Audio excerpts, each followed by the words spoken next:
Hello, good morning everyone. আজকে আমরা স্বাদগন্ধের তরফ থেকে আপনাদেরকে একটা নতুন রেসিপি শেখাতে চলে আসলাম। আমি নাম দিয়েছি লাউয়ের টক ডাল। আসুন শুরু করা যাক।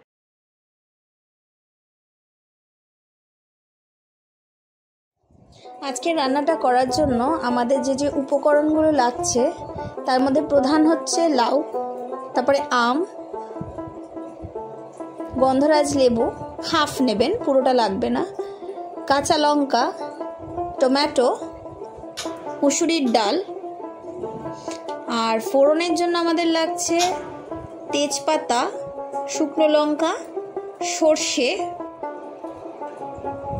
এবারে লাউগুলোকে আমরা ছোট ছোট পিসে কেটে নিচ্ছি। সাথে আমরা আমটাকেও একইভাবে একই শেপে কিন্তু কেটে নেবেন। আমিও তাইভাবেই কাটলাম, আমটাকে একই শেপে আমি কেটে নিচ্ছি। এবার আমি কড়াইটাকে গরম বসিয়ে দিলাম।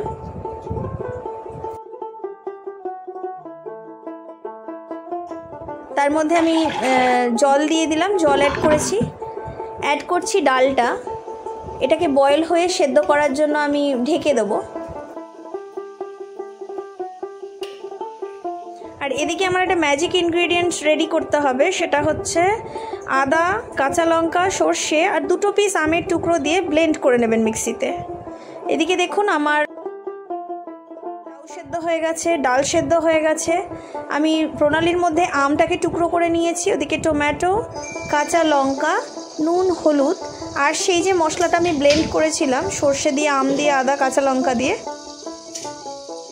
এর জন্য আমি এবার মশলাগুলো দিয়ে দিচ্ছি, সর্ষে, শুকনো লঙ্কা আর তেজপাতা।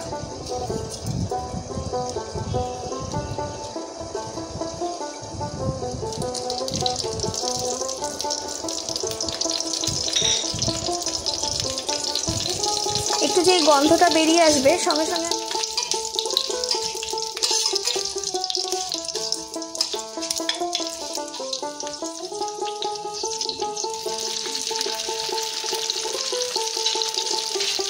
একটু ভাজা ভাজা করে নিতে হবে। তারপরে আমি লাউটা অ্যাড করে দেবো।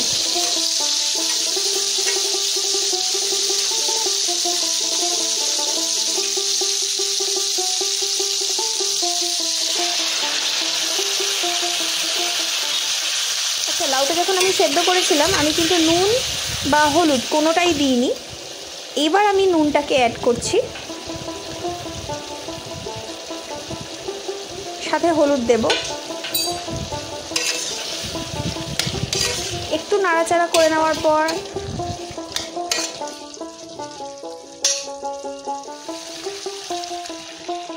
আমি তাতে ডালটাও অ্যাড করে দেবো।